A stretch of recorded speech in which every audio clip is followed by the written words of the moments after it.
Hello students, again a very good morning. Today we will study the third part of T.S. Eliot's poem Love Song of J. Alfred Prufrock. Till now we have seen that J. Alfred, the persona J. Alfred Prufrock is completely alone and he is just uttering a soliloquy and his question is he is totally indecision on the thing that he should go out with a certain woman or not. That is the now we are in the third section of this poem, and as we have seen, there are many ellipses here. Might mark further hopelessness thoughts which have been included much more and but more likely indicates that the enormity of the realization Prufrock has just come to. His human life will be wasted as a result of his inability to participate fully in human relationships. So, let's start the third section of this poem. And the afternoon and evening sleep so peacefully, smoothed by long fingers, asleep, tired, or in malings, stretched on the floor here beside you and me. Now he is addressing to the lady, and he said that and the afternoon and evening and sleeps so peacefully, smoothed by long fingers. Long fingers are also here indicative. Asleep, tired, or malings, stretched on the floor here beside you and me. Now I am reading the next part also. Should I, after tea and cakes and ices, have the strength to force the moment to this crisis. But thought I have wept and fasted, wept and prayed, though I have seen my head grown slightly bald, brought in upon a platter. I am no prophet, and here is no great matter. I have seen the moments of my greatness flicker, and I have seen the eternal footman hold my coat and sneaker, and in short, I was afraid. Now look the analysis of these lines. So there is a definite shift here in tone, in keeping with the image of evening made peaceful by long fingers caressing it into sleep.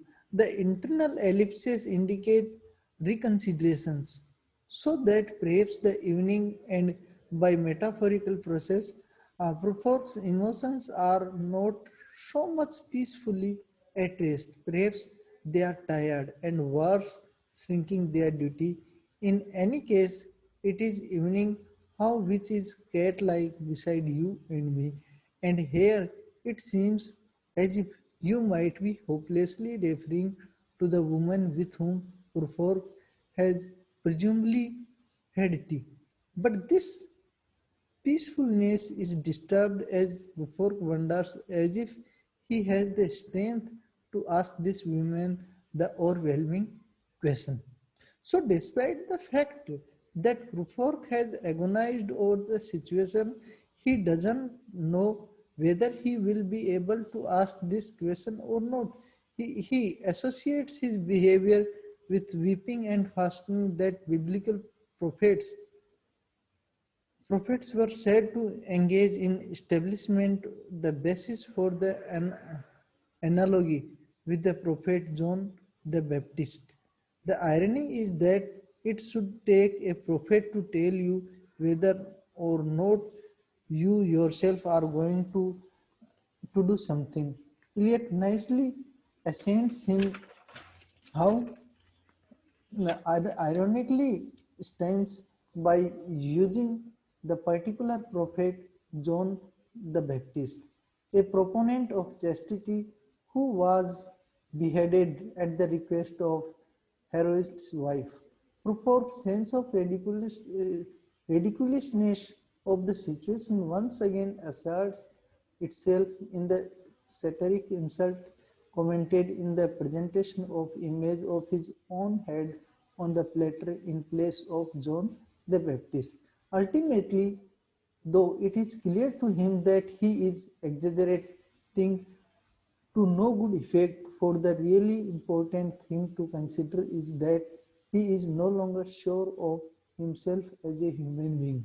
Accordingly, he is truly frightened at the image of the derision of the eternal footman, which is perhaps death as the doorman holding Prufrock's coat and ushering him out of life that he never had the courage to truly live. So that's why he said that in short, I'm afraid of death. Okay, now come to the next stanza.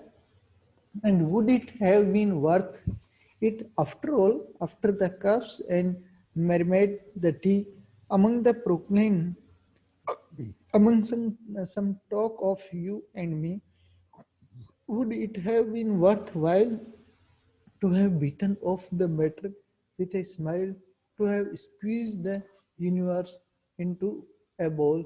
So now see the things, how uh, he's now, Sita, how another question sets the tone of this stanza as Prufrock consider whether he could ask his overwhelming question to this lady or not. And now see the things how they come to change. So, within the context of social travesties of having tea, the use here of the Egyptian religious symbol of the scrap beetle, which uh, rolls its excrement into a bowl, is an intricate image compounded of the vulgar and divine. It precisely expresses Prufrock's view of his situation. He also imagines himself unconsciously as a kind of Lazarus whom Jesus raised from the dead at this sea, who comes back from the dead places inside himself to tell this woman everything he learned there. But his imagining carry him off to the point where he has seen casually asserting that his overwhelming question has nothing to do with anything that that she said. So come to the next few lines, and then we will able to know that what he's just trying to say. To roll it towards some overwhelming question. To say I am Lazarus, come from the dead, to come back to tell you. I shall tell you all. If one setting pillow or her head should say, that's not what I meant at all. That is not at all. So, just like Lazarus who come from the dead, he just want to ask this question that should he say or should he not say?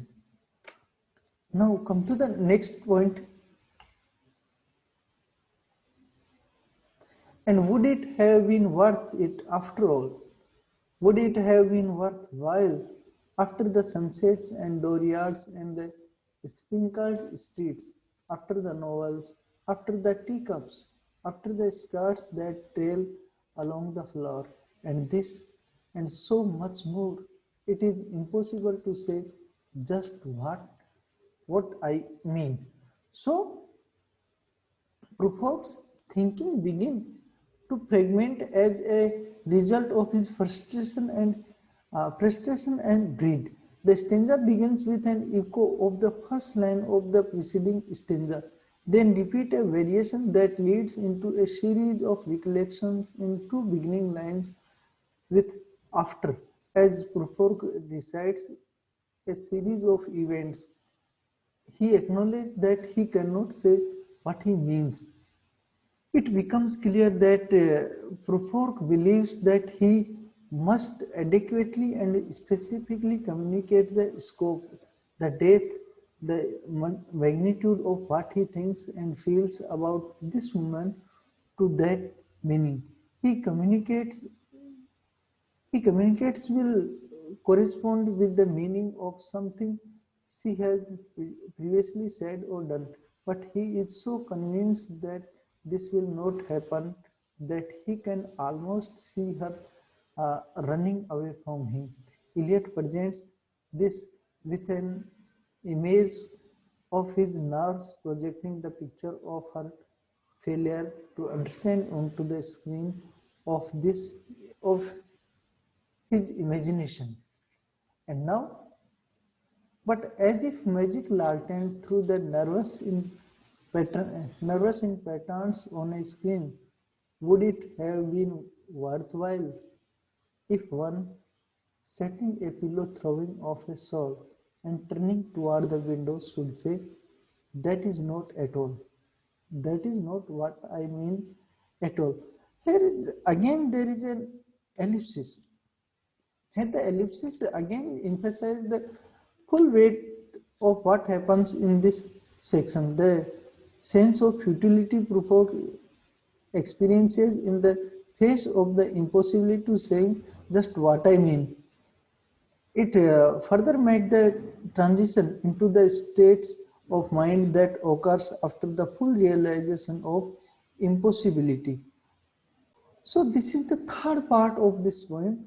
Uh, Now in the next concluding section, we will complete this poem. So thank you all of you.